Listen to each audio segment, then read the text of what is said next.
By the way mga kamasters, shout out nga pala sa inyong lahat dyan. Ngayon po mga kamasters, galing pa lang po tayo sa trabaho. Shout out nga pala kay Jacob Nochor kanina. Nakasalubong ko po siya, galing po ko sa trabaho.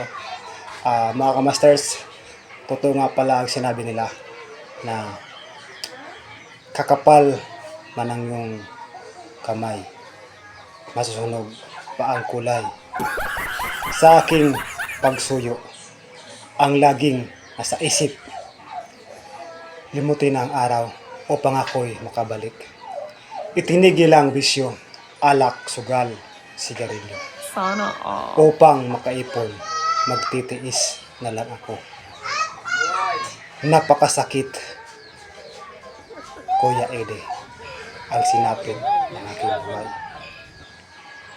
Sa mga kamasters, da naman kahirap ang trabaho, basta ginawa mo lang ang best mo, tsak, anumang trabaho ang nakatang sa'yo. Kaya mo yan, basta ipagpatuloy mo lang, nakamasters tayo na walang inuurungan. Oh my God! Shoutout nga pala sa mga kamasters natin dyan.